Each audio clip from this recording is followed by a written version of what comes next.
नवरा म्हणतो की नाही, माझ्या आई वडिलांचंच तू ऐकायचं, हे वाईफनी सहन करणं हे बरोबर नाहीये. कारण की ही तर घरी येते आणि जेवण करत नाही, मग आम्हाला बाहेरून ऑर्डर करावं लागतं. जॉब पण करत असली तर तिने बाहेरनं येऊन घरी पण स्वयंपाक करावा ना, नवऱ्याने पण करावा तिच्या बरोबर. जेवायचं सगळ्यांनाच आहे इन दी एंड.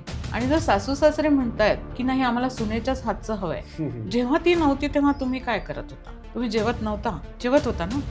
की आपल्या समाजातल्या स्त्री आहेत हम्म. त्या अँगर इश्यू हे सगळ्या गोष्टी प्रॉब्लेम्स असून हम्म. सुद्धा नवऱ्यासोबत का राहतात?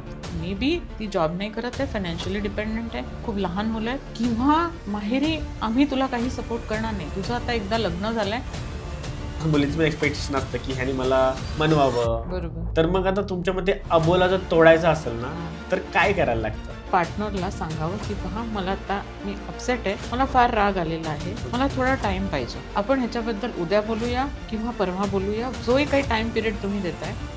असा कुठला पॉईंट तुमच्या लक्षात आलाय का की त्या पॉईंट नंतर त्या रिलेशनशिपमध्ये राहण्यात काय अर्थ नसतो किंवा एखाद्या स्त्रीने स्वतःला निवडायला हवं त्या रिलेशनशिपपेक्षा?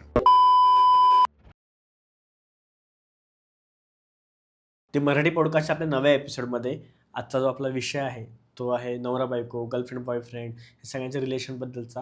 आणि ह्या रिलेशनचे जे डायनॅमिक्स आहेत ते आपण ह्या व्हिडिओमध्ये जाणून घेणार आहोत. आणि आपल्यासोबत आपल्याला ह्या विषयावर गाईड करण्यासाठी आपले गेस्ट आलेले आहेत. तर मॅडम, मी तुम्हाला रिक्वेस्ट करतो की पहिलं तुम्ही आपल्या ऑडियन्सला तुमच्याबद्दल इंट्रोडक्शन करून द्या. ओके. नमस्कार, माझं नाव विनीता आपटे आहे. मी एक रिलेशनशिप अँड ट्रान्सफॉर्मेशन कोच आहे. आणि मी कपल्सबरोबर काम करते, मेनली बायकांबरोबर, म्हणजे माणसांबरोबर पण करते. पण माझे जे मेन क्लायंट्स आहेत ते बायका असतात, ज्या मॅरेज डिफिकल्टीज किंवा इश्यूज, नवऱ्याबरोबर काही इश्यूज चालले आहे किंवा सासूबरोबर डिफिकल्टीज काही चालल्या आहे, त्याचे प्रॉब्लेम सॉल्व्ह करण्यासाठी ते माझ्याकडे येतात. तर मी त्यांना रिलेशनशिप कोचिंग प्रोव्हाइड करते. बरोबर, मस्तच.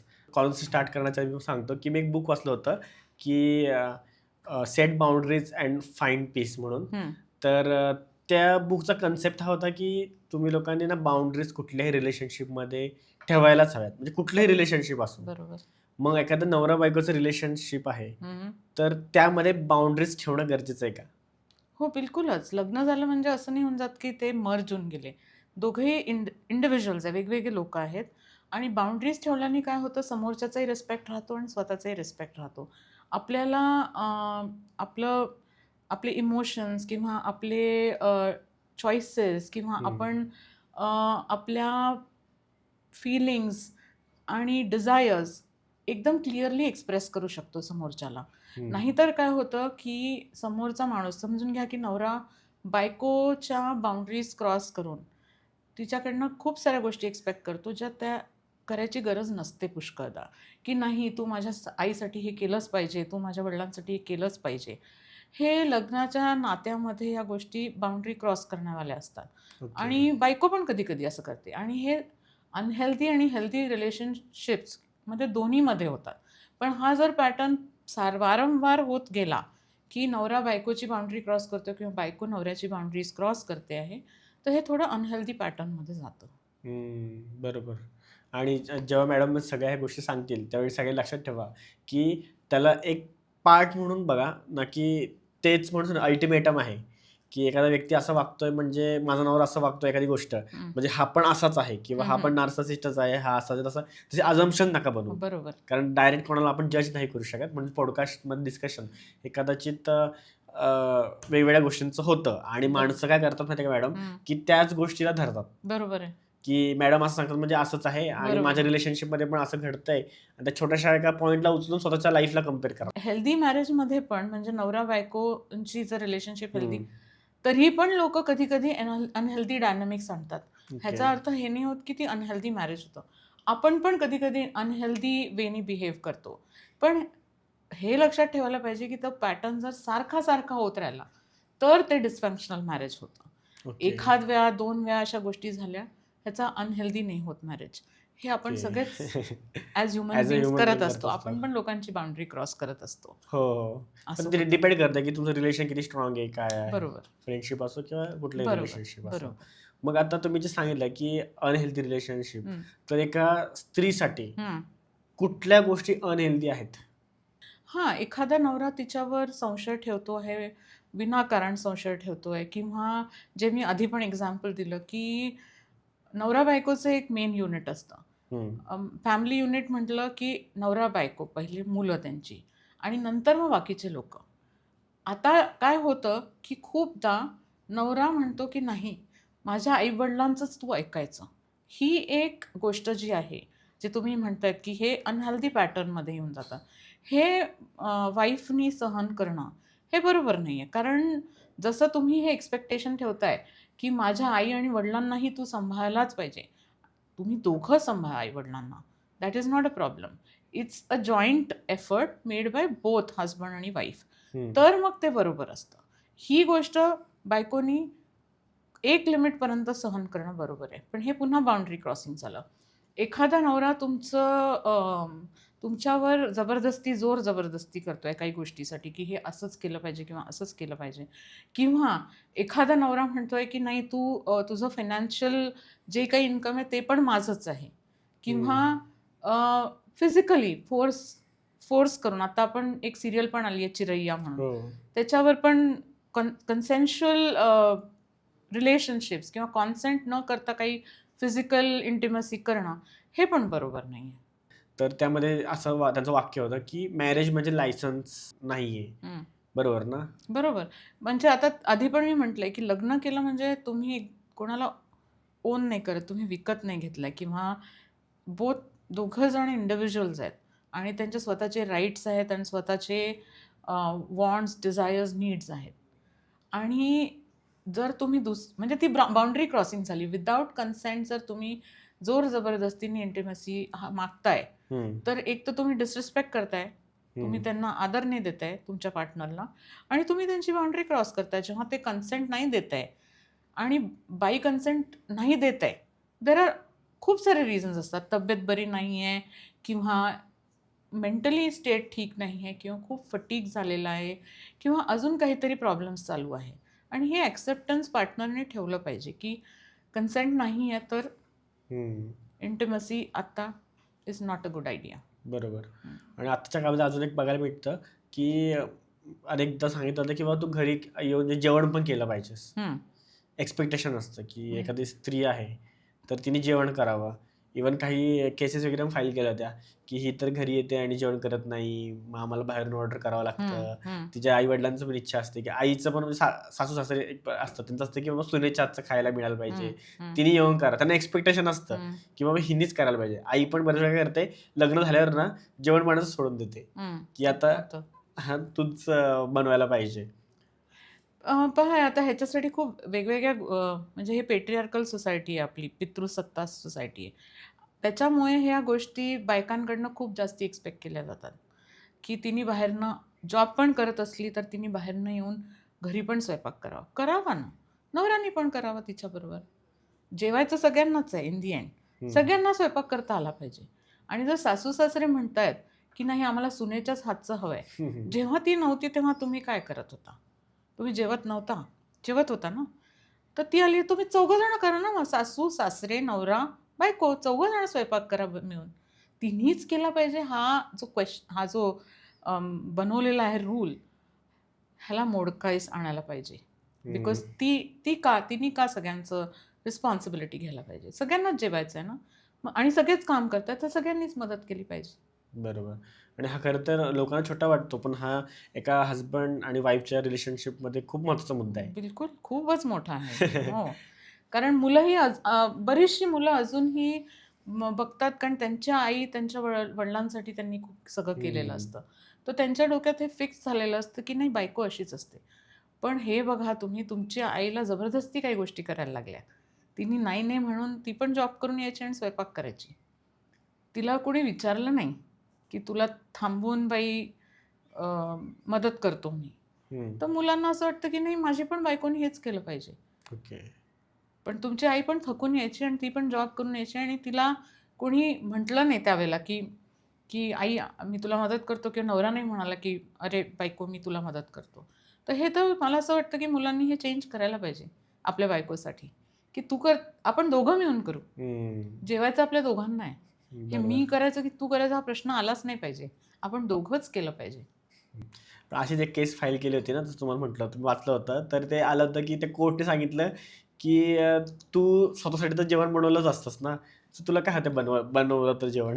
हां, तर मग ती आपल्यापुरतं जेवण बनवून जेवू शकते ना मग.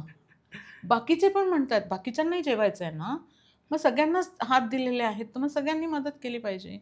ते आजकालच्या कोर्टाच्या गोष्टी सोडून द्या, इथे मी काही कॉमेंट नाही करत त्याच्यावर.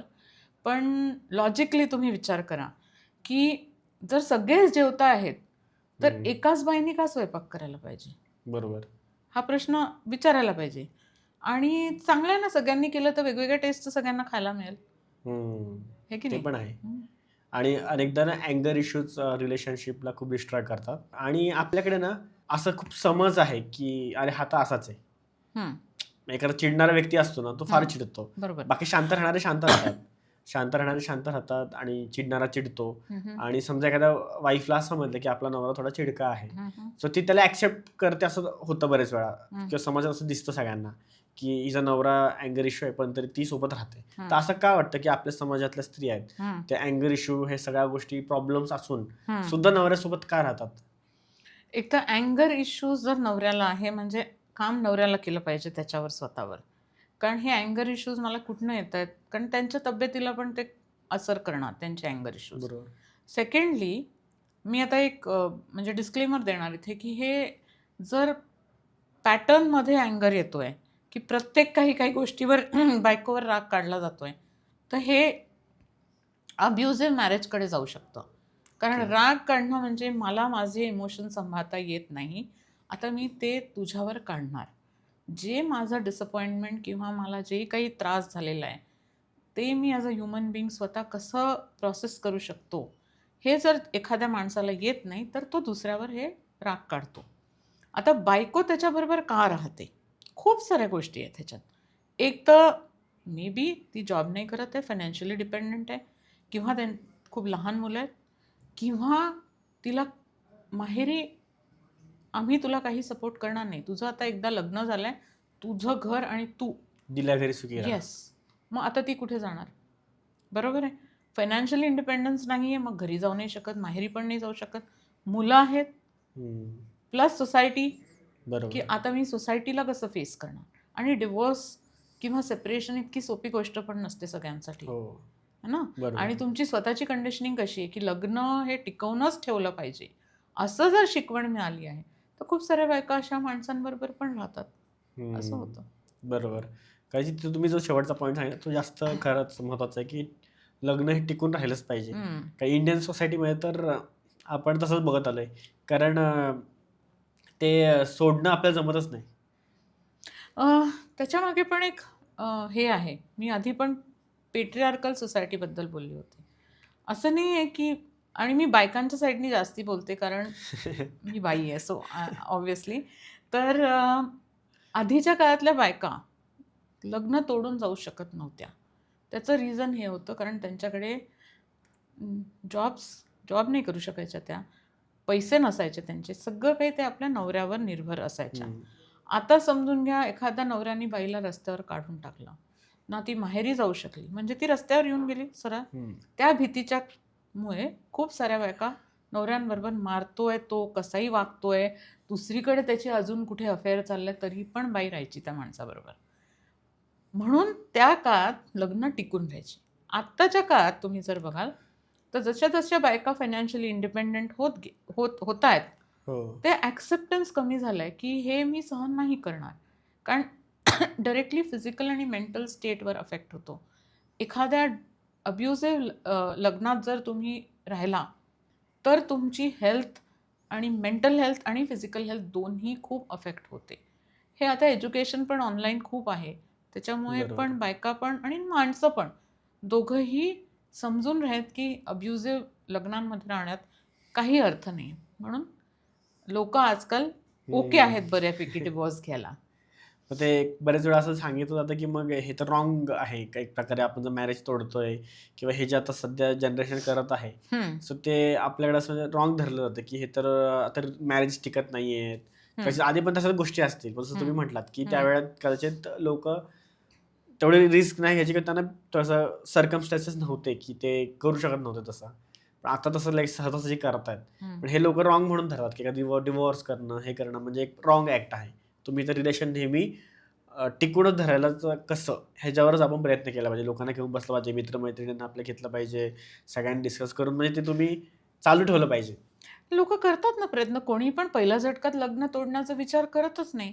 आणि हे सगळं करतात की मोठी माणसं येतात, घरचे फॅमिली मेंबर सगळे बसून डिस्कस करतात. पण युजली जर 2 जणांमध्ये पटत नाही आहे, हम्म. मग एक दुसऱ्याचं आयुष्य कशाला खराब करावं. डिवॉर्स हे खराब गोष्ट आहे, कारण हे सगळं मोरॅलिटीला जोडतात की हे चूक आहे, हे खराब आहे, ह्याच्याशी जोडून ते लग्नाला बघताय. पण लग्न अल्टिमेटली एक कॉन्ट्रॅक्ट आहे की चल तू आणि मी एक कॉन्ट्रॅक्ट केला आहे की आपण एकाबरोबर राहणार. हम्म. हां, आणि जर आपलं पटलं नाही तर आपण वेगळे होणार. हा एक कॉन्ट्रॅक्ट आहे. Marriage is a contract. आणि आपण ते आता कोर्टात पण किंवा सही वी करतो. Get a marriage certificate that is a this thing की तुम्ही आणि whoever the other party is are in a contract. Contract has ended. तिथे मोरॅलिटीची गोष्टच नाही आहेत कुठे की हे चांगलं आहे आणि हे वाईट आहे. प्रॅक्टिकल व्ह्यू पॉईंटनी बघितलं. हां, असे खूप लोक असतील जे ह्याला मोरॅलिटीच्या व्ह्यू पॉईंटनी बघतात की अच्छा ही बाई डिवोर्स्ड आहे म्हणजे हिच्यातच काहीतरी प्रॉब्लेम असेल. हम्म. हे बघण्याचा नजरिया सोसायटीने चेंज केला पाहिजे. कारण प्रत्येक वेळेला त्या बाईतच किंवा माणसातच प्रॉब्लेम नसतो असं नसतं. एक दुसऱ्याबरोबर ते राहू नाही शकत आहे. मग त्यावेळेला काय करणार. रोज वारंवार भांडणं होत आहेत, तुमचे व्ह्यू पॉईंट्स एकदम वेगळे आहेत, लाईफस्टाईल एकदम वेगळी आहे, व्हॅल्यू सिस्टम्स वेगळे आहे. मग असे लोक बरोबर राहून कसे राहू शकतात. त्यांचं आयुष्य खराब करण्यापेक्षा वेगळं झालेलं बरं, असं सोसायटीने व्ह्यू पॉईंट चेंज केला पाहिजे. हे माझं मत आहे. बरोबर. आणि एक रिलेशनशिपमध्ये ना असं सांगितलं जातं की काही जण म्हणतात की अपोजिट अट्रॅक्ट्स, काही जण म्हणतात की नाही आपण आपला चेहरा शोधत असतो किंवा आपण एक आरसा शोधत असतो कुठल्याही रिलेशनशिपमध्ये. इवन आपले फ्रेंड्स पण बघितले तर त्याला गेम्स खेळायला आवडतात का, आवडतात, मला आवडतात, ठीक आहे, हा माझा मित्र आहे. त्याला क्रिकेट बघायला आवडतं का, आवडतं. जेवढे जास्त एखाद्या व्यक्तीच्या आपल्याला जुळतात ना गोष्टी त्याच्यासोबत आपण जास्त अलाईन होतो, असं पण काही जणांचं मत आहे. तर मला हे जाणून घ्यायचं की तुम्हाला काय वाटतं की एखाद्या नवरा बायकोच्या रिलेशनशिपमध्ये किंवा गर्लफ्रेंड बॉयफ्रेंडच्या रिलेशनशिपमध्ये नक्की काय मॅटर करतं की अपोजिट अट्रॅक्ट्स की स्वतःचा चेहरा शोधणं किंवा स्वतःचा प्रतिमा शोधणं. ॲक्च्युली दोन्ही नाही. मुलगा आणि मुलगी किंवा नवरा आणि बायको तर आता सोडून द्या, बिकॉज त्यांनी ऑलरेडी लग्न केलेलं आहे. मी हे स्पेसिफिकली गर्लफ्रेंड बॉयफ्रेंडबद्दल बोलीन की माझे नॉन निगोशिएबल्स काय आहे की हे माझ्या लाईफमध्ये पाहिजे. पुढच्या माणसाकडनं जे तुमचे एक्सपेक्टेशन आहे हे नॉन निगोशिएबल्स आहेत माझे. मुलांनी पण ते आपले मांडायला पाहिजे. मी एक्सप्लेन करते अजून. मांडायला पाहिजे आणि मुलींनी पण आपले स्वतःबरोबर एक लिस्ट बनवावी की कल्चरली माझे व्हॅल्यू सिस्टम काय आहे. काही घरांमध्ये असतं की हां थोडंसं खोटं बोललेलं चालतं. काही लोकांमध्ये असतं की आमच्याकडे जराही खोटं बोलत नाही. आता हा व्हॅल्यू सिस्टमचा क्लॅश आला. हो बरोबर. हां, आता हे समजून गेलं पाहिजे की माझ्या व्हॅल्यू सिस्टमच्या हिशोबाने मला माझा नवरा पाहिजे, नाही तर मग हे क्लॅश होणार. आणि नॉन निगोशिएबल्समध्ये ओके, मूल कधी करायचं, लग्न कसं करायचं, मूल कसं करायचं, पॉलिटिक्सचे व्ह्यू पॉईंट्स काय आहे, रिलिजियस व्ह्यू पॉईंट्स काय आहे, कोण किती रिलिजियस आहे, ह्या गोष्टी नेहमी विचारात करायचा जर तुम्ही लग्न करायचा विचार करताय किंवा तुम्ही लाँग टर्म रिलेशनशिपमध्ये पण जायचा विचार करताय. कारण त्याच्याशिवाय पर्याय नाही. कारण नंतर मग तुम्ही नुसताच की ओ त्याला गेम आवडतो आणि मला गेम आवडतो, पण तुम्हाला नंतर कळलं की मुलाला बिलकुल स्वच्छतेचा आवड नाही आहे आणि तुम्ही महास्वच्छतेच्या हे आहे पूजा, म्हणजे तुम्ही त्याच्याबद्दल खूप जास्ती विचार करता. मग झाले क्लॅशेस सुरू झाले, बिकॉज तुम्ही त्याच्यावर ओरडणार की अरे तू स्वच्छ, तो म्हणेल की मला नाही आवडत, तू कशाला करते, तू पण नको करू ये. मग हे असे प्रॉब्लेम्स होतात. तेव्हा मग इनिशियल स्टेजमध्ये जेव्हा तुम्ही रिलेशनशिपमध्ये जाताय तेव्हाच तुम्ही चेक करून घ्या पार्टनरबरोबर की अरे माझे हे पॉलिटिकल व्ह्यूज पण आहे, त्याच्यानी पण भांडणं होतात लोकांमध्ये. तर माझे हे पॉलिटिकल व्ह्यूज आहे. किंवा लग्न करायचा विचार आहे तर आपल्याला मूल कसं हवं, कधी हवं, आणि मग मुलाला कसं वाढवायचं, किंवा फायनान्शियल प्लॅनिंग कशी करायची, व्हॉट इज द आपले करिअर गोल्स काय आहे, हे सगळे विचार करावे. These are non negotiables. ना की मला हे आवडतं, तू सुशी खाते, मलाही सुशी आवडतं, अच्छा चला मला ट्रॅव्हल आवडतं, तुलाही आवडतं. हे खूप सुपरफिशियल लेवलवर झाले. मग बरेच जण ह्याच्यावरून डिसिजन घेतात ना. म्हणूनच सांगते की नॉन निगोशिएबल बनवा आपले. एक लिस्ट बनवा की हे मला माझ्या पार्टनरमध्ये असं पाहिजे. माझे व्ह्यू पॉइंट आणि माझ्या व्हॅल्यू सिस्टम्सला मॅच होणारं पर्सन पाहिजे. पहिल्या भेटीत होणार नाही. हे मला कळतं, पण एक अंदाज यायला लागतो. बरोबर. याचं काही फ्रेमवर्क आहे की म्हणजे असं एक आपण म्हणू शकतो की लाईन की पहिल्या भेटीच्या आधी तुम्ही तुमच्या माइंडमध्ये क्लिअर पाहिजे कोणाला भेटण्याआधी पण की हे आहेत, त्यानंतर तुम्ही कसे डिसिजन घेऊ शकता. म्हणजे एखाद्याला हेल्प होईल की आपला पार्टनर निवडायला. हां, म्हणजे आता तुम्हाला लग्न करायचं असेल, तर तुम्ही ऑलरेडी एक बनवून ठेवायला पाहिजे, की मी एक ड्राफ्ट करून ठेवला. आपण समजा एखादी मुलगी मुलाला बघायला जाते. मग ती बघते, ओके, उंची किती आहे, घरचं कसं हां. आहे, कमवतो किती, जॉब किती, म्हणजे कुठल्या कंपनीत करतो, किंवा मुलगा पण बघतो, अरे उंची कशी आहे, दिसायला कशी आहे, अच्छा घरचे कसे आहे, अरे स्वयंपाक करता येतो का, बरोबर. वगैरे, वगैरे. म्हणजे घरचे सांभाळून घेईल ना. हे टेम्प्लेट हे आपल्याकडे हे आहे. हे अगदी हे पण बघा, ह्याच्याबद्दल नाही. पण आपली क्लॅरिटी ठेवा, की मला काय हवं? मला काय आवडतं? मग म्हणजे जे नॉन निगोशिएबल बोलते ते आपल्याबद्दल असतात, की नाही, मला क्लेanलीनेस आवडतं. मला हे आवडतं. मला असं पाहिजे. जर मी फायनान्सबद्दल विचार केला, तर मला जॉब करायचा आहे. माझे हे फायनान्शियल गोल्स आहे. असं स्वतःबद्दल पहिले अंडरस्टँड करून घ्या, की मला काय हवं आहे? पहिले काय होतं, लोकं फिजिकल अट्रॅक्शनकडे जास्ती जातात. रादर दॅन थिंकिंग की हे हं. मला आतमध्ये मला बरोबर. ॲक्चुअली काय पाहिजे. फिजिकल अट्रॅक्शन एक फक्त केमिकल रिएक्शन आहे. ओके. आहे की नाही? ती एकदा केमिकल रिएक्शन संपायला लागली, की मग प्रॉब्लेम सुरू होतात. म्हणून मग दोन्ही करा. म्हणजे क्रिएट द नॉन निगोशिएबल्स आपापले, आणि मग तुम्ही चेक करा समोरच्याबरोबर. नॉट की तुम्ही लिस्ट घेऊन जा, बट मनुष्याला कळत जातं, की अरे, पॉलिटिकल व्ह्यू पॉइंट्स इतके पटकिनी कळतात, किंवा रिलिजियस टॉलरन्स, दुसऱ्या रिलिजन बद्दल किती टॉलरंट आहात तुम्ही, किंवा जे काही आता जगात चाललंय त्याच्याबद्दल काय व्ह्यू पॉइंट आहे. त्याच्यावरनं दुसऱ्या लोकांना मनुष्य कसा ट्रीट करतोय, हो. त्याच्यावरनं पण तुम्हाला, आता एखादं तुम्ही रेस्टॉरंटमध्ये गेला तर वेटरवर बरोबर पण कसं कोणी वागतंय, त्याच्यावरनं पण तुम्हाला कळून जातं, की समोरच्या माणसाची व्हॅल्यू सिस्टम काय आहे. बरोबर. ऑब्झर्व्ह करायला लागतात ॲनिमल गोष्टी. सोबत पण बऱ्याच वेळा समजतं. ॲब्सोल्युटली परफेक्ट एक्झाम्पल, परफेक्ट म्हणजे एक्झाम्पल. बरेच मी तर तसंच जज करतो, की एखादा व्यक्ती हे काय चुकीचं असू शकतं, काय असं माझे पर्सनल बिलीफ असू शकतात. पण एखादा व्यक्ती एका ॲनिमलसोबत कसं वागतो हे माझ्यासाठी खूप मॅटर करतं. कारण काय मला असं वाटतं, की प्रेम आहे ना, प्रेम ही तर पहिली स्टेज आहे. खरं तर काइंडनेस आहे ना किंवा करुणा ज्याला म्हणतो, ती ॲक्चुअल स्टेज आहे, जी माणसामध्ये असावं. प्रेम तर सुरुवात आहे, अट्रॅक्शन असू शकतं, प्रेमामध्ये येऊ शकतं. पण जी करुणा आहे ना, जसं आपण कुठलेही मोठे गुरु बघितले, जसे गौतम बुद्ध वगैरे किंवा कुठल्या धर्माचे कुठलेही असो, त्यांच्यामध्ये करुणा होती. ते जगावर प्रेम करायचे, ना की बरोबर. पर्टिक्युलर एखाद्या पर्सनवर. आणि मग एखाद्या व्यक्तीचं निसर्गावर प्रेम करतोय, ॲनिमल्सवर प्रेम करतोय, तर त्याला सगळ्यांविषयी प्रेम असतं. बरोबर. असं माझी डेफिनेशन आहे. खूप छान आहे ना. Kindness is very important. त्याच्याशिवाय काइंडनेस आणि एम्पथी पण मी ॲड करीन थोडंसं. काइंडनेस एक छान हे आहे. It's a good thing to have. Empathy जास्ती मॅटर करते, की मला जरी समोरच्या माणसाची सिच्युएशन कळत नाहीये, हां. समजत नाहीये, पण मी बसू शकतो त्या पर्सनबरोबर जेव्हा ते दुःखातनं चाललंय. मला त्याला जज करायची गरज नाही. त्यालाच एम्पथी म्हणतात, की जरी मला समोरच्याचे किती दुःखात कोणी चाललंय, मला दिसतंय, समजा मी तुम्ही दुःखात चाललाय, पण ती आत काय होतंय तुमच्या, हे मला नाही समजू शकत, कारण माझ्याबरोबर नाही होत आहे ते. पण मला ती कपॅसिटी आहे का, की मी तुमच्याबरोबर बसून तुमच्या दुःखात सहभागी होते. मी बाकी काही करत नाही. मी नुसती तुम्हाला साथ देते. त्याला एम्पथी म्हणतात. काइंडनेस हम्म. Is good, empathy is even better. हम्म. दोन्ही असणं जरुरी आहे, बरोबर. Is my opinion. नवरा बायकोचं रिलेशन जे असतं, त्यामध्ये एक गोष्ट अनेकदा बघितली जाते. इव्हन बरेच जण म्हणजे बॉलिवूड मूव्ही म्हणा, मराठी मूव्ही म्हणा, त्यामध्ये रोमॅन्टिसाइज पण केलं जातं, की अबोला धरलाय बायकोनी, बरोबर. की ती बोलतच नाहीये. हां. इव्हन विठ्ठल रुक्मिणीच्या स्टोरीमध्ये पण असं आहे की ती निघून जाते सोडून आणि बोलतच नसते त्याच्याशी. बरोबर. मग श्रीकृष्ण जातात मागे मागे तिला मनवायला. तर असं मुलीचं पण एक्सपेक्टेशन असतं की ह्याने मला मनवावं. बरोबर.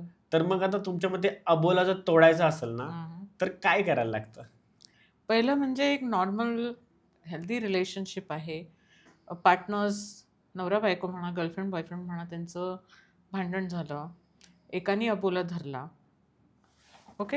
हं. आणि दुसरा इज लाईक काय चाललंय हे मला काही कळत नाहीये, भांडण झालंय.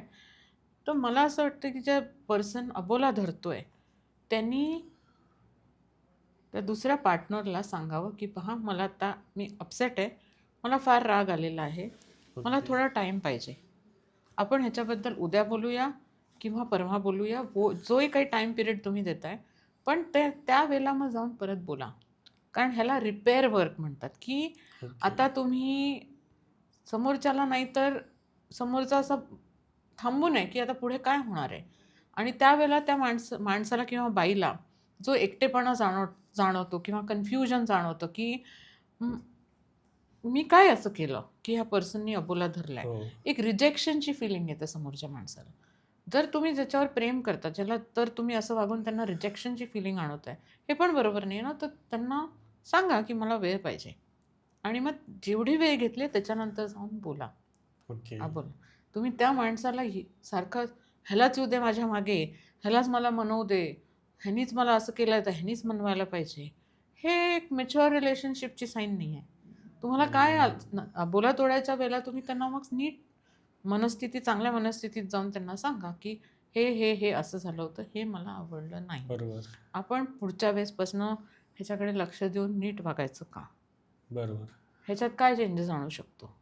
हे ज्या माणसाला हर्ट झालाय त्यांनी हे समोरच्या पार्टनरशी नीट बोलावं, ह्याच्याबद्दल क्लॅरिटी बरोबर. द्यावी. आता दुसरा पार्ट आहे डिस्फंक्शनल मॅरेजमध्ये, त्याला सायलेंट ट्रीटमेंट म्हणतात.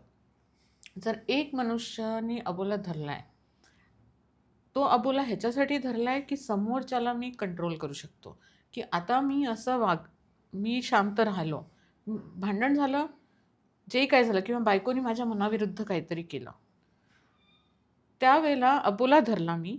हं. आणि आता ती माझी बायको माझ्या मागे सारखी, "हो काय झालं? हो काय झालं? सांगा ना मला, सांगा."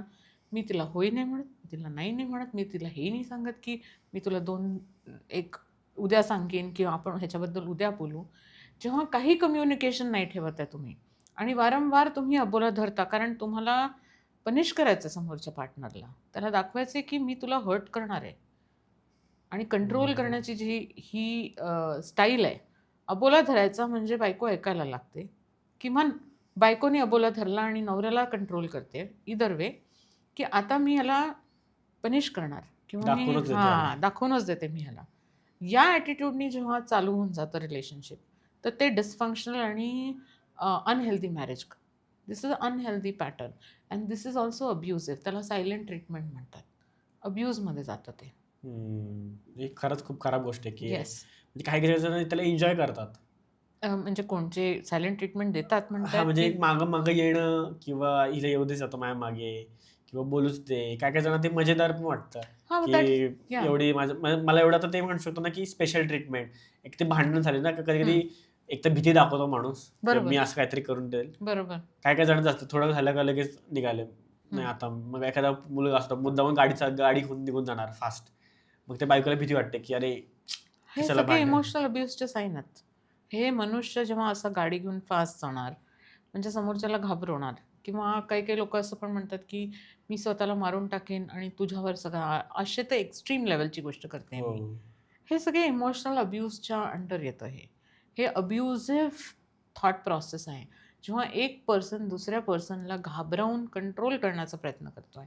फिअरनी कंट्रोल, की मी इतकं असं काहीतरी करीन, की समोरचा माणूस घाबरून जाईल आणि मी जे म्हणेन. आधीच्या काळातले हिंदी पिक्चर असायचे ना, अ, सेम. म्हणजे आता तुम्हाला माहीत नाही 80s-90s मध्ये की किंवा शोले पिक्चर ज्याला माहिती असेल, की वरती चढून धर्मेंद्र म्हणतो, की "तुमने मुझसे शादी नहीं की तो मैं यहाँ से कूद जाऊंगा." That is अब्युसिव्ह.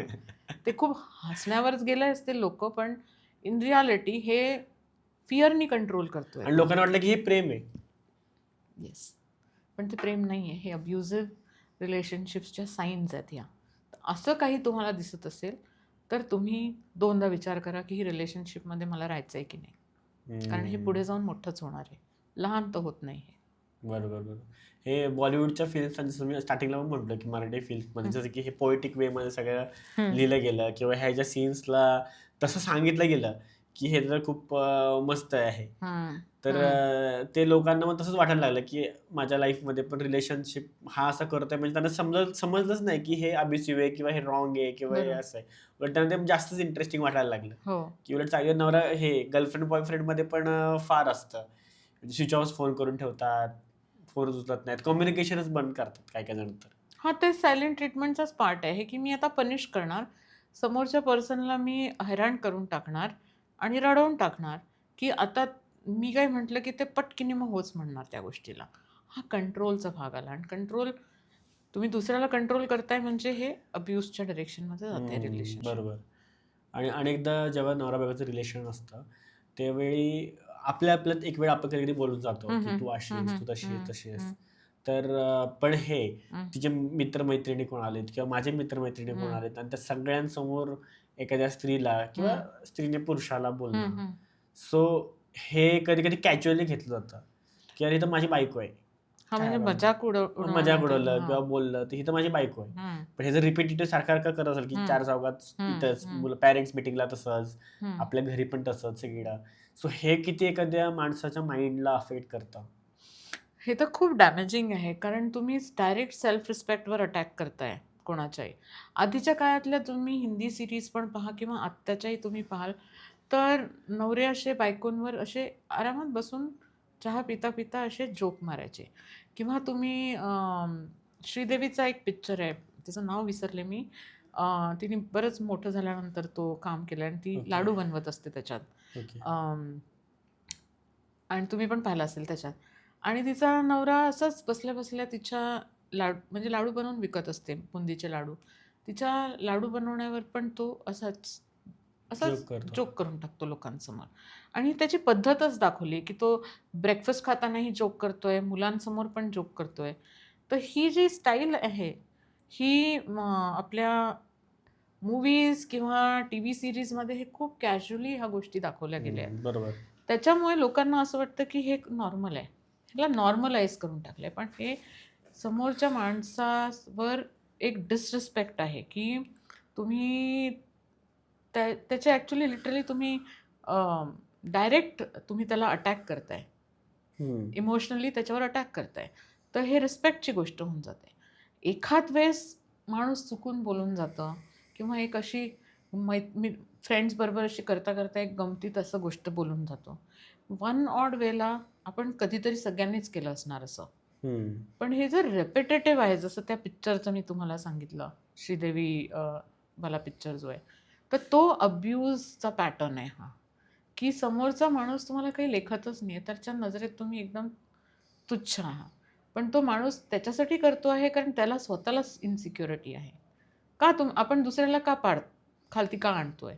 कारण आपल्याला ते आपल्याहून वर दिसतायत ना, म्हणून आपण त्यांना खालती ओढतो. आहे की नाही? कोणीही मनुष्य समोरच्याला का खालती ओढतो? कारण त्यांना तो वरती दिसतो आपल्या. बरोबर. मला माझ्या खालती ओढून, म्हणून मग ते असे छोटे-छोटे जोक मारायचे, छोटी-छोटी अशीच गोष्टी पाय ओढत राहायचे समोरच्याचे. तर हे चूक आहे. That's a disrespect. बरोबर. आणि मग एका स्त्रीने ह्याला कसं डील केलं पाहिजे तिच्यासोबत असं होत असेल?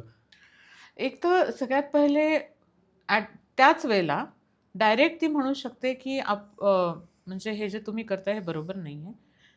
आणि जर ते बोलता नसेल येत, कारण कधी-कधी खूप डिफिकल्ट होऊन जातं, की सगळे हसतायत आणि आपण कसं बोलायचं? त्यावेळेला फक्त तुम्ही तुमच्या पार्टनरला तो जोक रिपीट करायला सांगा. काय म्हटलं मला ऐकू नाही आलं. परत म्हणाल का जरा एकदा? म्हणजे ओके. ह्याच्याने काय होतं, की जेव्हा तो माणूस रिपीट करायला जातो, त्याला कळतं, की मी काय करतो आहे.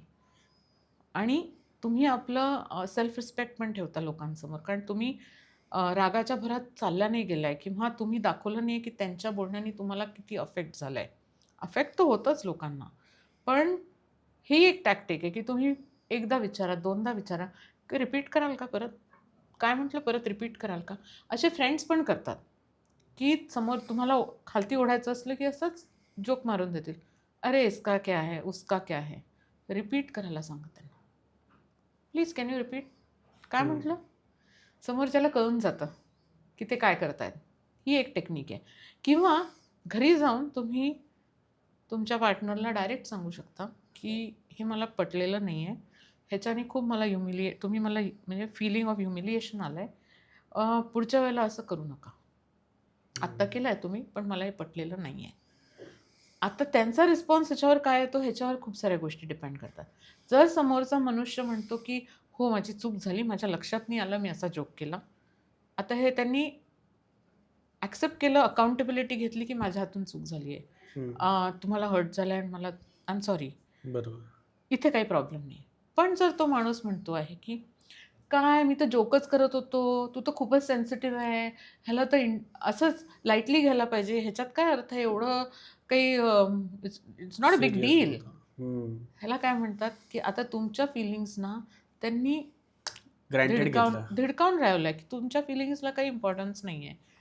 मी स्वतःला डिफेंड करणार आणि मी हे करत राहणार, कारण तू तू सेन्सिटिव्ह आहे, मी तर जोकच करत होतो. म्हणजे तुमच्या इमोशन्सना त्यांनी उडवून लावलाय.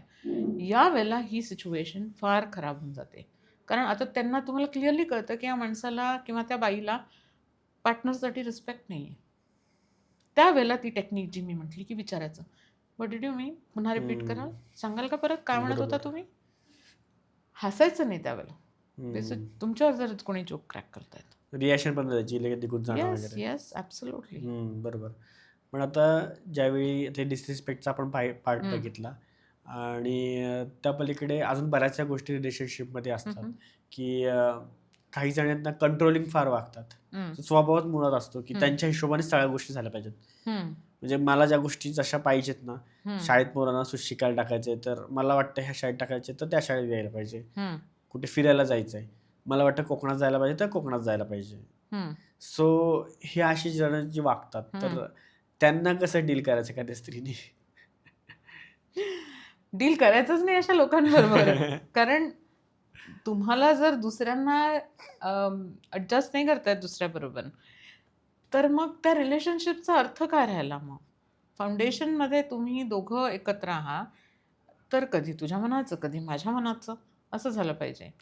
पण जर एकच मनुष्य म्हणतात की जे काही होईल वो मेरे हिसाब से ही होगा, तर पुराने हिंदी पिक्चर में किंवा असे खूप सारे पिक्चरमध्ये असं एक सासरा दाखवला असतो आणि हे सगळं काही मेरे हिसाब से ही होगा. त्याला सगळे कोणाला तो माणूस आवडत नसतो. बरोबर. तसंच होतं हे. कोणाला हा माणूस आवडणार नाही, कारण कोण कशाला सहन करेल कोणी, आहे की नाही. अगर तुम्हाला तेच करायचं आहे आपल्याच मर्जीचं, तर जा एकटे, मग तुम्ही फिरायला जा, तुम्ही एकटेच करा. मग ह्याला डील करणं खूप डिफिकल्ट आहे अशा पर्सन बरोबर, कारण ते मैं जैसा हूँ मैं वैसा ही हूँ, हे जे आहे फंडा, की मी काही बदलणार नाही, बघ तुला काय करायचं आहे ते. ह्याचा अर्थ आहे की आता रिलेशनशिपमध्ये मी तर ओझं घेणार नाही किंवा मी ह्याची रिस्पॉन्सिबिलिटी घेणार नाही. आता सगळी रिस्पॉन्सिबिलिटी या रिलेशनशिपला चालवायची तुझी, कारण मी तर असाच आहे. मी तर म्हणजे तुम्ही आपल्या रिलेशनशिपला मारताय बेसिकली, त्याच्यात प्रोग्रेस काही ठेवत नाही आहे आणि तुम्ही दाखवताय पार्टनरला की मी माझ्यात अबिलिटी आहे चेंज व्हायची किंवा माझ्यात कपॅसिटी आहे, पण मी मुद्दामून होणार नाही आहे. मग तुम्ही तुमच्या पार्टनरला दाखवताय की तुमची माझ्या लाईफमध्ये काही किंमत नाही आहे, कारण मी तुमच्यासाठी कुठेच ॲडजस्टमेंट करायला तयार नाही आहे. मग ऑब्व्हियसली तिथे प्रॉब्लेम सुरू होऊन जातात मग मॅरेज किंवा रिलेशनशिपमध्ये. बरोबर. आता हे कंट्रोलिंगमध्ये ते अजून एक गोष्ट येते ना, जर तो कंट्रोल चांगला असेल तर, म्हणजे जसं की एखाद्याची सवय आहे की काहीतरी उशिरा उठायची समजा किंवा काही वेगळी सवय आहे खराब, सो तो तिला सारखा सांगतोय की नाही तू असा केलं पाहिजेस, तसं केलं म्हणजे पाहिजे, लवकर उठायला पाहिजे असं हां, किंवा काही ज्या रिस्पेक्टिव्ह गोष्टी असतील ज्या कधी खराब आहेत, तर बाहेरचं फूड खाणं असेल काय असेल, समजा एखादा व्यक्ती मी सुद्धा खात नाही बाहेरचं फूड आणि ही पूर्ण चायनीज वगैरे खाते, सो काही तो फोर्स करतो की नाही खायला पाहिजे, की नाही खायला पाहिजे, असं नाही केलं पाहिजे, तसं नाही केलं पाहिजे. मग त्या सिच्युएशनमध्ये काय जर ती गोष्ट चांगली आहे तर. हे पहा, 2 अडल्ट्स आहेत, रिलेशनशिपमध्ये आहे, दोन्ही जी मुलगी जर तुम्ही जे एक्झाम्पल दिलं ती सारखं बाहेरचं खाते, तर ती स्वतः डिसिजन स्वतःच्या लाईफचे घेऊ शकते. बरोबर आहे. हां, बॉयफ्रेंड जरी खूप चांगल्या मनाने सांगतोय तिला, पण ही चॉईस तिची आहे. तिची बॉडी आहे, तिची चॉईस आहे. तिला जे करायचं ते करायला ती मोकळी आहे. हा कंट्रोल आता या वेळेला त्या मुलांनी विचार केला पाहिजे, की मी हे का करतोय? हा कंट्रोल आहे, एका प्रकारचं कंट्रोलच आहे. मला दुसऱ्याला का शिकवायची गरज आहे, हम्म. की तिने असं केलं पाहिजे? हे माझ्या मनात का येतं? मी जर समोरच्या मनुष्याला जशी ती आहे तसं मी ॲक्सेप्ट केलं, हम्म. Problem solve. कारण यू आर नाव तुम्ही हे अलाव करताय समोरच्याला, की तू अडल्ट आहे, तू डिसिजन्स घेऊ शकते, तुला जे करायचं आहे तुझ्या लाईफ बरोबर तू कर. ओके. आणि that is respecting the other person. जरी समोरचा माणूस चूक करतोय, nobody can stop other person from doing anything. तो कंट्रोलच झाला. Control is always bad. कारण मग समोरच्या माणसाची एन्झायटी वाढणार, की अरे ती ऐकतच नाही माझं, ती ऐकतच नाही माझं. नाही ऐकणार. She is an individual. She is बाहेरचं खाते, काय करते त्याच्यावर आपण डिस्कस नाही करत आहे. मी फक्त पॅटर्न ऑफ बिहेवियर सांगते, की 2 लोकांमध्ये काय चाललंय. बरोबर. एक इंडिव्हिज्युअल आहे, त्याला अडल्ट आहे, allow that person to take decisions for themselves. तुम्ही काहीही करू शकत नाही. एकमेकांना घेऊन कसं जाणार ना पुढं, कारण रिलेशन नाही, हेच मग ते असतं. That is not the right person for you. म्हणून ते नॉन नेगोशिएबल्स जे मी आधी बोलली, नॉन नेगोशिएबल्स अगदी गरजेचे आहेत. कारण व्हॅल्यू सिस्टम, बिलीफ सिस्टमचं मॅच व्हायला पाहिजे. इथे एकदमच वेगळं आहे. एक तर हे ॲक्सेप्टन्स नाही आहे ना, म्हणजे तुम्ही समोरच्या मनुष्याला जसं आहे तसं तुम्ही ॲक्सेप्ट नाही करू शकत आहे. तुम्हाला त्याला बदलायचं आहे माझ्या हिशोबाने. म्हणजे हा कंट्रोल आला. आणि चांगल्या मग गोष्टीमध्ये पण नाही. नाही, कुठल्याच गोष्टीत नाही. Everybody is free. ऑटॉनॉमी आहे त्यांच्याकडे. प्रत्येक मनुष्याकडे ऑटॉनॉमी आहे. त्यांना आपल्या हिशोबाने राहण्याची फ्रीडम आहे. पण मग असं नाही होऊ शकत का, की कदाचित मी एफर्ट्स टाकले, समजा एखादी त्याची गर्लफ्रेंड बॉयफ्रेंड आहे, हम्म. ती अभ्यास करत नाहीये आणि हा हुशार आहे, हा अभ्यास कर, तर तो म्हणतो की नाही नाही तू तर इंग्लिश शिक, तू असं कर, तसं कर, तू लाईफमध्ये असं कर, तसं कर. हे कारण खूप चांगलं आहे. हे तुम्ही जे म्हणताय हे सजेशन्स आहे. हे सजेशन्स आहे. ते त्या मुलीने घ्यायचे की नाही घ्यायचे त्या मुलीची चॉईस आहे. आणि ह्या मुलाने फक्त सांगितले आहे तिला. जर त्यांनी म्हटलं की ही माझं ऐकत नाही म्हणजे ही खराब आहे, इथे प्रॉब्लेम आहे. कारण तिला चॉईस आहे मला काय करायचं ते करण्याचा. सेम मुलालाही आहे. मुलगा सिगरेट ओढतोय समजून घ्या, आणि मुलगी म्हणते अरे सिगरेट नको पिऊ, सिगरेट नको पिऊ, दारू नको पिऊ, सिगरेट नको पिऊ. तो अडल्ट आहे, त्याला माहिती आहे माझ्या लाईफमध्ये काय होतं आहे, मी सिगरेट ओढल्याने किंवा दारू पिल्याने माझ्या बॉडीमध्ये काय होणार आहे, त्याला बरोबर माहिती आहे. तुम्ही त्याला कंट्रोल नाही करू शकत. त्याचे चॉईसेस आहेत. हे खराब आहे किंवा चांगले आहे, दोन्ही. Can't control other people. Free to do what you are, free to be who you are. Autonomy. Okay. पण ते वाईफची तर असेल ना एक्सपेक्टेशन की आपल्या नवऱ्याने चांगलंच वागावं. नाही, एक्सपेक्टेशन्स असणं एक गोष्ट वेगळी आहे, पण एक्सपेक्टेशन्सच्या समोरच्या माणसाने माझी फुलफिल करणं हे चूक आहे. रिलेशनशिपमध्ये एक्सपेक्टेशन्स असतातच, त्याच्याशिवाय रिलेशनशिप राहू नाही शकत. नाही तो की तू उधर जा मैं उधर जाती हूँ असं होईल आहे. पण हे एक्सपेक्टेशन ह्याच माणसांनी माझ्या पूर्ण केले पाहिजे हे चूक आहे. कारण नाही, तो मनुष्य तुमचे एक्सपेक्टेशन्स पूर्ण करण्यासाठी या जगात नाही आलेला आहे. तो आपले चॉईसेस, आपले डिझायर्स फुलफिल करायला प्रत्येक मनुष्य या जगात येतो. हां, ह्याला रोमॅन्सचं नाव दिलं गेलेलं आहे पुन्हा चुकीने, की अरे वो मेरे सपने वो पूरा करेगा. नहीं, वो अपने सपने पूरा करेगा. तुम अपने सपने पुरे करो. तुम्ही आपली स्वप्न, चेज युअर ड्रीम्स, ते आपले करतील. तुम्ही दुसऱ्याच्या खांद्यावर बर्डन टाकताय की नाही आता तू मेरे सपने पुरे कर. चूक आहे. बरोबर. मग ह्या सगळ्या सिच्युएशनमध्ये असं नाही वाटणार का एखाद्याला की अरे मीच एकटा एफर्ट घेतो किंवा मीच एकटा सांगतो, मी सगळ्या चांगल्या गोष्टी करतोय, ती तिच्या मनासारखंच वागते. बऱ्याच जणांचं असतं ना की हां. एफर्ट्स माझ्या साईडनीच असतात. बोलायला पहिला मीच येतो किंवा काही गोष्टी असेल तर मीच पहिला सांगतो, बरोबर. अबोला असेल तर मीच पहिला तोडतो, तिची चुकी असेल तर मीच ॲक्सेप्ट करतो किंवा माझी चूक झाली, चला आपण बोलूया. मग जो पर्सन करतोय ना ह्या गोष्टी, त्याला ह्याच्याकडे लक्ष द्यायला पाहिजे की समोरचा माणूस मला ॲक्शननी काय दाखवतोय. ते काय दाखवत आहेत की मीच जर सारखा करतोय तर मला का गरज पडते सारखं जाऊन बोलायची. कुठे मला अँक्झायटी आहे का? कुठे मला चलबिचल होते का की मीच जाऊन पहिले बोलतो आहे. जर माझी चूक नाही आहे तर समोरच्या माणसाने येऊन त्याला सॉरी म्हटलं पाहिजे किंवा तुमची रिलेशनशिपला नॉर्मलाइज करण्यासाठी प्रयत्न केला पाहिजे. जर तुम्हीच सगळ्या गोष्टीचा ठेका घेऊन ठेवलेला आहे आणि तुम्हाला वाटतं ही माझीच नीड आहे, माझीच नीड आहे, मग ही इम्बॅलन्स रिलेशनशिप झाली. बॅलन्स हम्म. रिलेशनशिपमध्ये थोडं तुम्ही द्या, थोडं ते देतील, बरोबर. थोडं तुम्ही घ्या, थोडं ते घेतील. That is how balance relationship works. बरोबर. That is how. म्हणजे दोघा जणांनी एफर्ट्स घ्यायला पाहिजे आणि समजायला पाहिजे की कुठे एफर्ट्स घ्यायचे, कुठे नाही घ्यायचे, कुठे सोडून द्यायच्या, कुठे गोष्टी ॲक्सेप्ट करायच्या. हे सगळ्या अंडरस्टँडिंगचाच खेळ आहे. हो, ॲक्च्युली दुसऱ्याला ॲक्सेप्ट करणं खूप इझी नाही आहे. हम्म. जसे ते आहेत ते ॲक्सेप्ट करणं इझी नाही आहे. पण आपण जर एक्सपेक्ट करतो की समोरच्यानी मी जशी आहे, भाई मैं तो ऐसी हूँ, मेरे को एक्सेप्ट करो.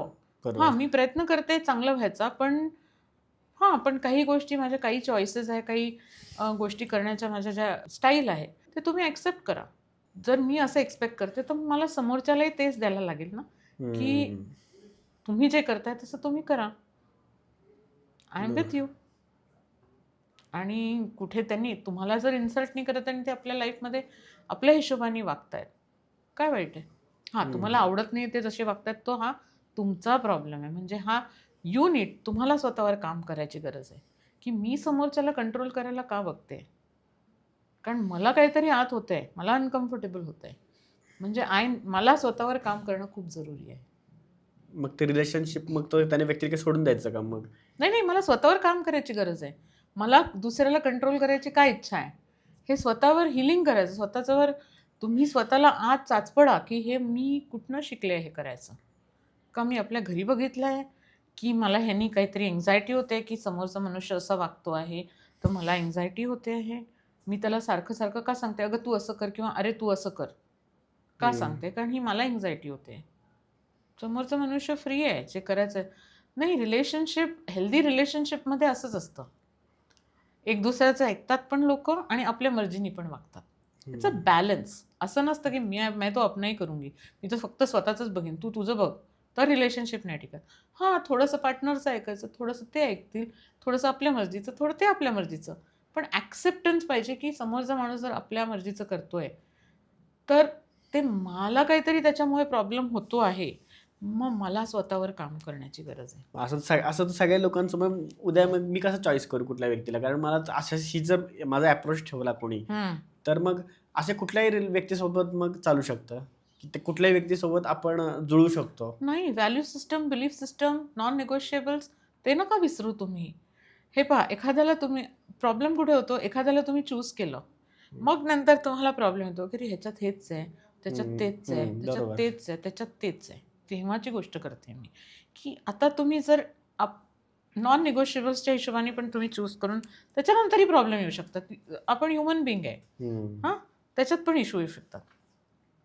नंतर तुम्हाला हे सोडायला लागतील गोष्टी, की ह्या गोष्टी मला आवडत नाही, हा पर्सन हे करतो. पण डील ब्रेकर आहे तर मग रिलेशनशिप पुढे नका नेऊ. डील ब्रेकर नाही आहे तर तुम्हाला ॲक्सेप्टन्स करणं जरुरी आहे.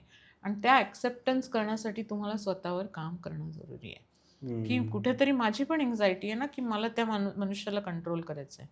बरोबर. लिव्ह अँड लेट लिव्ह वाली जी कॉन्सेप्ट आहे, की समोरच्याला अलाव करा जसे ते राहत आहेत. बरोबर. असं नाही म्हणत की भांडणं नाही होणार, भांडणं होतील. हम्म. ह्युमन नेचर आहे ते. But maximum amount of time जास्तीत जास्त वेळेला जर तुमची रिलेशनशिप छान चालली आहे, याचा अर्थ आहे की तुम्ही एक दुसऱ्याला ॲक्सेप्ट केलेलं आहे. असं नाही आहे की मी ह्याला बदलायचा प्रयत्न करते किंवा तो मला बदलायचा प्रयत्न करतो. मग तिथे इश्यूज यायला लागतात. बरोबर. आणि क्लॅरिटी ठेवली की मला हे एक्सपेक्टेशन्स आहे, हे फुलफिल होत नाही आहेत. हम्म. बोलून पहा, समोरचा माणूस काही चेंज करू शकतो का? तो म्हणाला किंवा ती म्हणाली, "हो, व्हेरी गुड." ॲक्शन्समध्ये हम्म. बघा करू शकतायत का ते, बरोबर. असं. मॅडम तुम्ही खूप सारे रिलेशनशिप बघितले असतील, खूप सारे लोकांना, स्त्रियांना पाहिलं असेल, ऑब्झर्व्ह केलं असेल. तर असा कुठला पॉइंट तुमच्या लक्षात आलाय का, की त्या पॉइंट नंतर त्या रिलेशनशिपमध्ये राहण्यात काही अर्थ नसतो किंवा एखाद्या स्त्रीने स्वतःला निवडायला हवं त्या रिलेशनशिपपेक्षा? पहिला पॉईंट जो माझ्या डोक्यात येतो फर्स्ट तर अब्युझिव्ह रिलेशनशिप. तिथे स्त्रीने पहिले स्वतःलाच निवडायला पाहिजे. कारण ते काही सुधरू शकत नाही. ते अब्युझिव्ह रिलेशनशिपमध्ये नवरा जर स्वतःवर खरंच काम करायला तयार असेल तरच एखाद वेळेस होऊ शकतं. आणि दुसऱ्या वेळेला कुठे कधी-कधी रिलेशनशिप एका पॉइंटला येऊन स्टॅग्नेट व्हायला लागते. पुढे जात नाही आणि मग फ्रस्ट्रेशन यायला लागतं, की मी ग्रो होते पण माझा नवरा एकाच जागेवर आहे. तो ग्रो करायला तयारच नाही आहे. इमोशनल हं. ग्रोथची गोष्ट किंवा इमोशनल इंटेलिजन्स इन्क्रीज करत आपण जसं-जसं आपलं वय वाढतं, मॅच्युरिटी वाढते, तसं-तसं आपलं इमोशनल इंटेलिजन्स पण वाढवायला लागतं. तर हं. कधी-कधी असं होतं, की बायको पुढे निघून जाते आणि बघते, की मग नवऱ्याला जरा पण इंटरेस्ट नाही काही करण्यात. तो एकाच गोष्टीत अडकलेला आहे. त्यावेळेला जेव्हा फ्रस्ट्रेशन यायला लागतं, त्यावेळेला पण बायकोनी स्वतःला निवडावं. ह्या ह्या 2 मेन गोष्टी मी सांगते.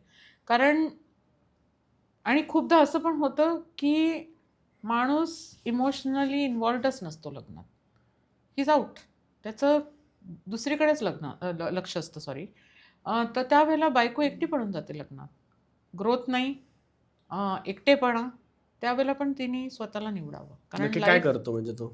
आता समजून घ्या, की तिला काही इमोशनल कॉन्व्हर्सेशन करायचं आहे. काहीतरी तिला फील झालंय किंवा डिस्ट्रेसमध्ये आहे ती. नवरा काय करेल? पुष्कळदा असे नवरे असतात, की ते नुसते हां, हं, हां, असं करतात. त्याला काही कॉन्व्हर्सेशनमध्ये टर्न करत नाही, की अच्छा मग काय झालं? मग तुला कसं वाटलं? मग तू काय विचार केलाय? हे कॉन्व्हर्सेशन. एक हेल्दी रिलेशनशिपमध्ये नवरा-बायको कन्व्हर्सेशन करतात, की आणि नवरा जेन्युइनली विचारतो आहे, की काय प्रॉब्लेम झाला आहे?